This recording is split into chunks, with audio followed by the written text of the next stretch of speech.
Hello everyone and welcome back to another video. And today I'm going to be going over why Donald Trump can potentially win a large electoral college landslide in the 2024 presidential election. Now, if you guys do enjoy the video, please hit that like button, subscribe to the channel if you're new, follow the Twitter, as well as joining the Discord community in the description down below, and hit that bell so you don't miss another video that I post.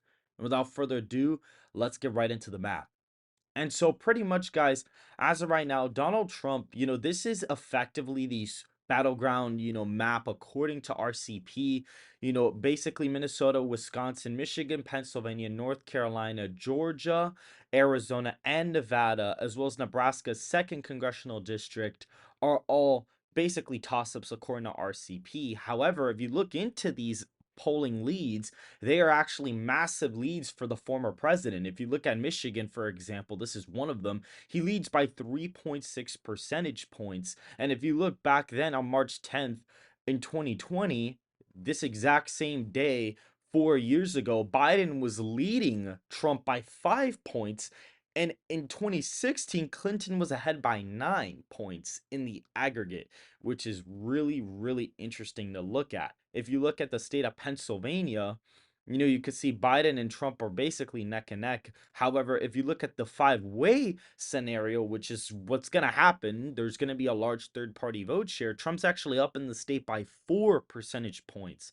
So, in this scenario, if Donald Trump were to get his best case scenario, this would hypothetically be a scenario where he's pretty much getting like maybe around 45% of the popular vote, and Biden's getting maybe 39, somewhere around his approval rating. The reason why I say that is because if you look at Red Eagle Politics' latest Twitter post, or not latest, but one of his latest ones, you could see he did a guide basically showing, okay, if this president got, let's say, 51% approval rating, they ended up getting like 50% of the popular vote. I believe that Trump was sitting at around 46 and he got 47.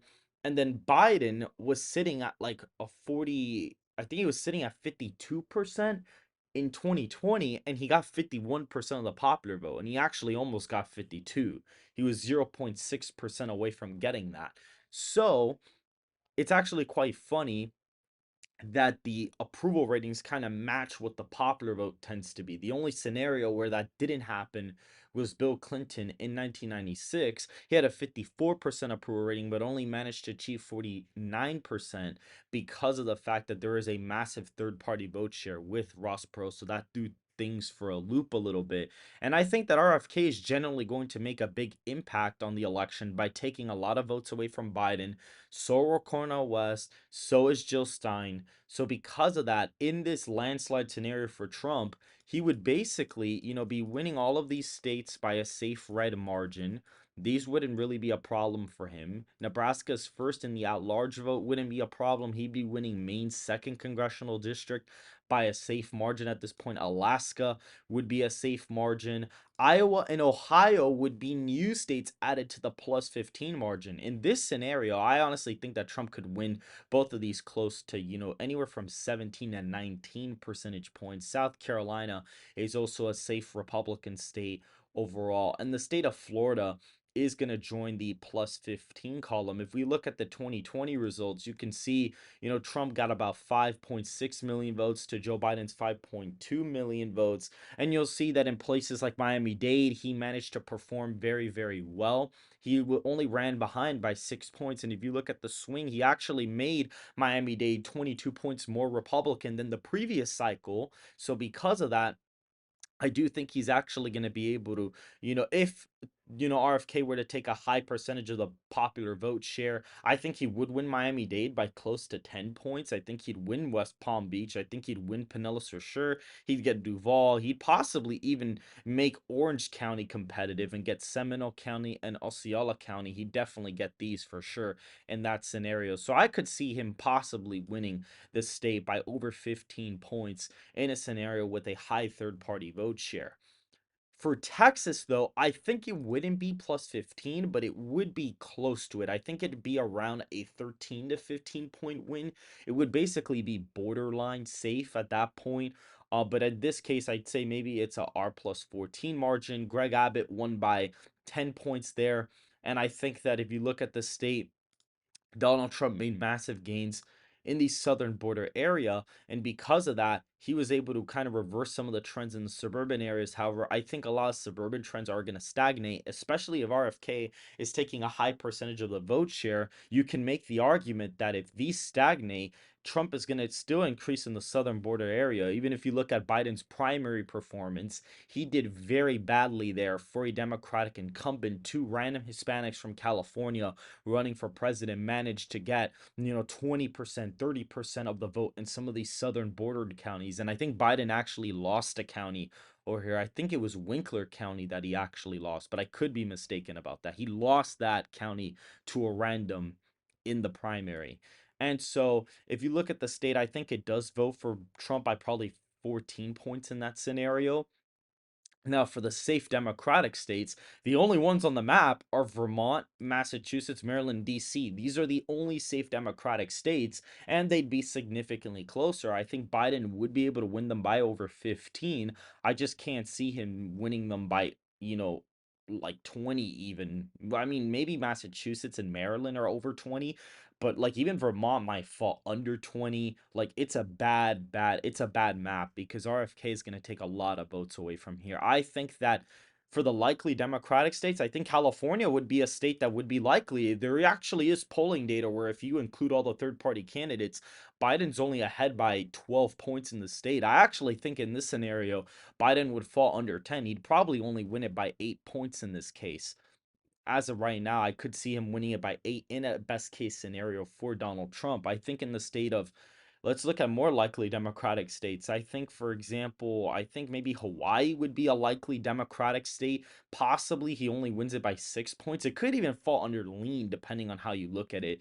But as of right now, I can't see it being a likely state for Biden in this scenario. I could also see the state of Rhode Island still being a likely state, including the state of Connecticut as well. I think they'd be almost under five, but I think they'd pretty much be over 5 points. I think that Rhode Island probably a 7 point win, Connecticut maybe an 8, 9 point win for Biden in this scenario.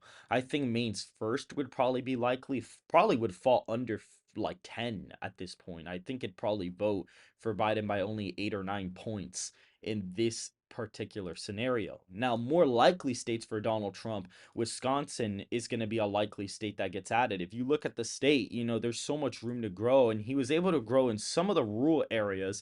However, some of these, suburban trends kind of kill them in the state. However, if he has RFK on the ballot in Wisconsin, a lot of these suburbs are going to stagnate, and RFK is going to take away a lot of those double hater voters, away from Biden, and Trump's base is going to basically stick like glue. And so I think he'd win Wisconsin by possibly 8 points in this scenario. I think Pennsylvania would be a state he would win by a pretty large amount in a high third party scenario. Michigan would be another state. I think African American support would be higher for Donald Trump because RFK would take a lot of those disaffected African American voters while Trump would still gain some votes with African Americans. So I think in this scenario, the national black popular vote would probably be like Trump getting 25, Biden's probably getting like 45%, and RFK would basically be getting everything else effectively. RFK would probably potentially RFK.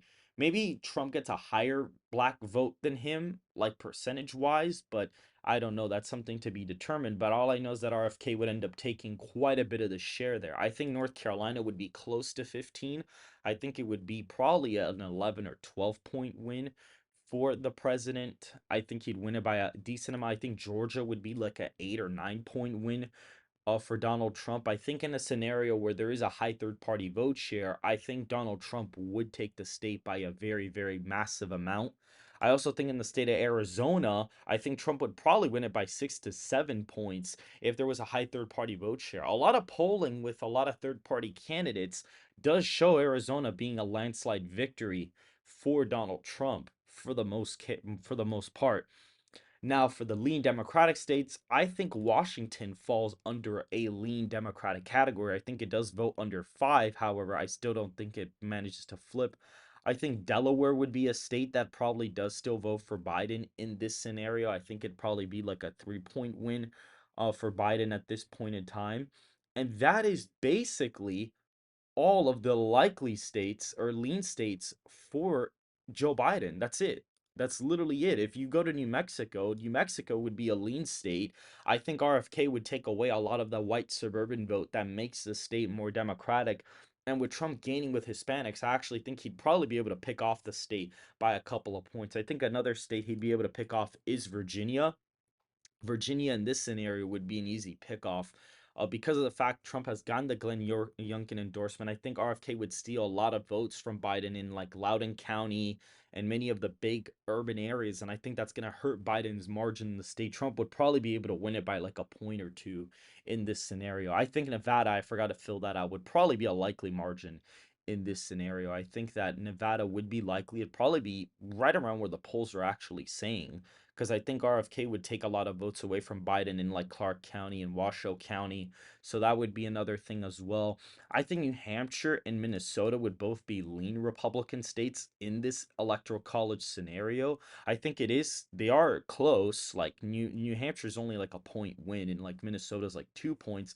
But especially looking at primary turnout, especially in a state like Minnesota, if RFK takes any votes away from Joe Biden, he's effectively screwed in the state. Because I have Biden winning it by a till margin, maybe even by a point as of right now. So any little third party vote share would completely throw Biden off in the state. Any high like turnout there would throw it off. I think in Maine, Trump probably wins it by like 3 or 4 points in a scenario like this. I think he would win it by about a couple of points as of right now. However, I think in Nebraska second, I think Trump holds on to it by possibly 3 or 4 points at this point in time.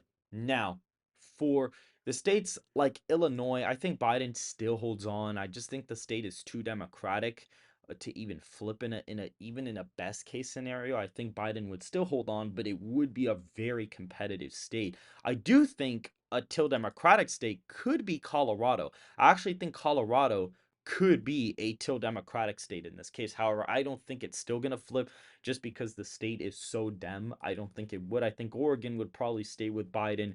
So would a state like New Jersey, probably. And I think New York would ever so slightly not vote for Trump. I think it'd be a really close race. However, I think these are still not going to vote for Trump. I just think that they're too dem leaning. I mean, unless we get new polling data out of New York, then maybe it could flip. But other than that, I can't really see it flipping, even in a really high third party scenario, because again, RFK would mostly be taking votes away from Biden in big urban areas. And so overall, I think he takes away votes from like Trump and Biden like 70 to 30, 60 to 40-ish, somewhat. Maybe it's more on the 70 to 30 side. 70% Biden votes, 30% Trump votes, because RFK is going to take away some disaffected Trump voters. But I think for the most part, I think Trump's going to mostly keep his base, and that's why he ends up winning the Electoral College by such a massive amount. And basically, this is what the map would end up looking like. You could argue about the margins in the comments, but if this is, you're really looking at a best case scenario for Donald Trump, you're looking at him winning, 347 electoral votes to Biden's 191. This would be a disaster for the Democrats. This would basically be 2008, but like flipped on its head. So that is basically it for Donald Trump's best case scenario. If you guys did enjoy the video, please hit that like button, subscribe to the channel, join the Discord in the link in the description, and go follow the Twitter as well. And hit that bell so you don't miss another video that I post. And I hope to see you guys very soon.